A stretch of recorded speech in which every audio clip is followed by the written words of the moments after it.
જય શ્રીમન નારાયણ. રામાનુજદાસ શ્રીમાન ગટ્ટુ વેણુગોપાલ સ્વામી દ્વારા વર્ણન કરેલ શ્રીમદ ભગવદ્ ગીતાનું ગુજરાતી ભાષાંતર હું આપને કહી રહી છું. અધ્યાય 13 ક્ષેત્ર ક્ષેત્રજ્ઞ વિભાગ યોગ. શ્લોક 21. પુરુષઃ પ્રકૃતિસ્થો હિ ભુંક્તે પ્રકૃતિજાન ગુણાન કારણમ ગુણસંગોસ્ય સદસત્યોની જન્મસુ. ઓમ. ગીતાચાર્ય શ્રી કૃષ્ણ પરમાત્મા અર્જુન સાથે આપણને બધાને ક્ષેત્ર ક્ષેત્રજ્ઞ વિભાગ યોગ શીખવી રહ્યા છે.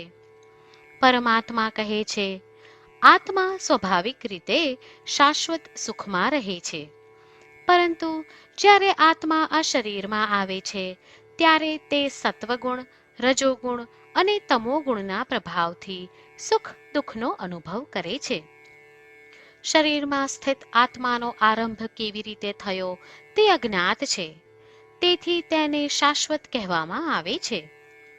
હવે આત્માનો આરંભ અજ્ઞાત હોવા છતાં આત્માને હજુ પણ શા માટે શરીરોમાંથી પસાર થવું પડે છે?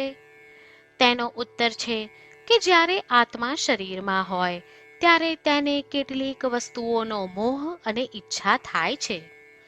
તે બધી ઈચ્છાઓનો અનુભવ કરવા માટે શરીરની આવશ્યકતા છે. તેથી આત્માને તેની ઈચ્છાઓ અનુસાર સારો કે ખરાબ જન્મ પ્રાપ્ત થાય છે.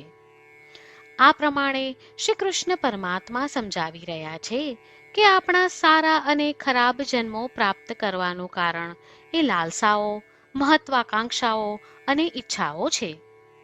ચાલો આપણે શ્રી કૃષ્ણ પરમાત્માના ઉપદેશોનું મનન કરીએ. ચાલો આપણે પુનઃ શરીર ધારણ ન કરવું પડે તે માટે પ્રયાસ કરીએ, અને આ કરવા માટે આપણે સાંસારિક સુખોની ઈચ્છાઓમાં લિપ્ત ન થઈએ. શ્રી કૃષ્ણ પરમાત્માનું શરણ લઈ આપણા જીવનને અર્થપૂર્ણ બનાવવાનો પ્રયાસ કરતા ચાલો આપણે બધા શ્રી કૃષ્ણ પરમાત્માના શબ્દોનું આ શ્લોક સ્વરૂપે પુનરાવર્તન કરીએ. પુરુષઃ પ્રકૃતિસ્થો હિ ભુંક્તે પ્રકૃતિજાન ગુણાન કારણમ ગુણસંગોસ્ય સદસદ્યોનિ જન્મસુ. શ્રી કૃષ્ણ પરમાત્માએ આખી ભગવદ્ ગીતાનો સાર અધ્યાય 18ના શ્લોક 65 થી 70માં 8 ઉપદેશ દ્વારા કહ્યો છે.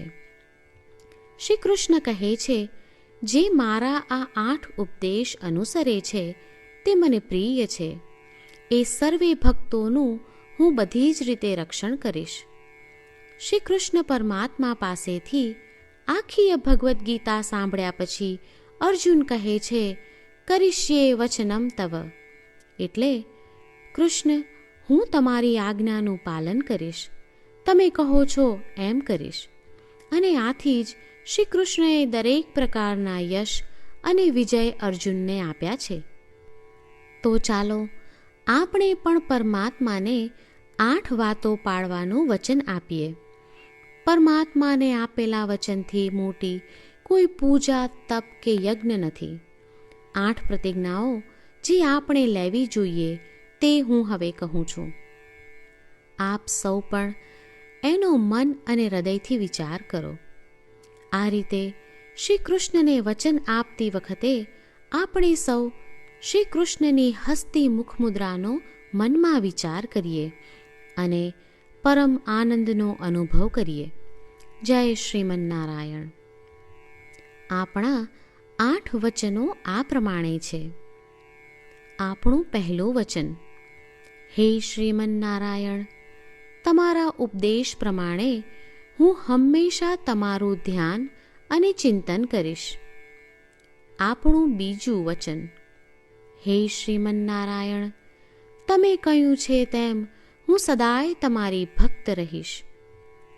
આપણું ત્રીજું વચન: હે શ્રીમન્નારાયણ, હું મારા કર્મો તમને સંતોષ થાય તેમ અને તમારી સેવા માટે કરીશ. આપણું ચોથું વચન: હે શ્રીમન્નારાયણ, તમે અનુસરવા કહ્યું છે તેમ મને પૂર્ણ શ્રદ્ધા છે કે હું તમારી છું. હું સદાય મારા હાથ જોડી તમને નમસ્કાર કરીશ, તમારી ભક્તિ કરીશ. આપણું પાંચમું વચન: હે શ્રીમન્નારાયણ, હું તમારા શબ્દો યાદ કરું છું. મામેકમ શરણમ વ્રજ, તમે તમારી શરણમાં આવવા કહ્યું છે. શ્રીમન્નારાયણ, હું માત્ર તમારા જ શરણમાં છું. આપણું છઠ્ઠું વચન: હે શ્રીમન્નારાયણ, આપે કહ્યું છે મા શુચ, તમે અમને આશ્વાસન આપી શોક ન કરવા માટે કહ્યું છે, તો હું દુઃખી નહીં થાઉં, શોક નહીં કરું. આપણું સાતમું વચન: હે શ્રીમન્નારાયણ, અમારા કલ્યાણ અર્થે આપે શ્રીમદ્ ભગવદ્ ગીતા રૂપી આશીર્વાદ આપી અમારા સૌ પર કૃપા કરી છે, તો હું દરરોજ ઓછામાં ઓછો એક શ્લોક વાંચીશ અથવા સાંભળીશ એવો સંકલ્પ લઉં છું. આપણું આઠમું વચન: હે શ્રીમન્નારાયણ, હું ગીતાના દૈવી શબ્દો એ ભક્તો સુધી પહોંચાડવાનો પ્રયત્ન કરીશ જેઓ ગીતાથી અજાણ છે. હે શ્રીમન્નારાયણ, તમે કહ્યું છે તેમ કરીશ, તમે કહ્યું છે એમ વર્તીશ અને તમારા માટે જ કર્મ કરીશ. શ્રીમન્નારાયણને આપેલું વચન કે દરરોજ તમે કહ્યું છે એમ કરીશું, એ જ એક મહાન પૂજા છે. તો ચાલો આપણે સૌ દ્રઢ શ્રદ્ધા સાથે પ્રભુ પાસે એક સંકલ્પ લઈએ.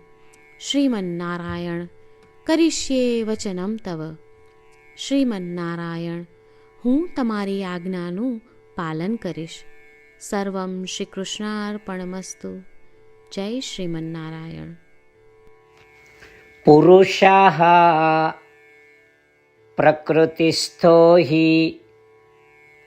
ભુંક્તે પ્રકૃતિજાન ગુણાન કારણમ ગુણસંગોસ્ય સદસતયોનિ જન્મસુ. ઓમ.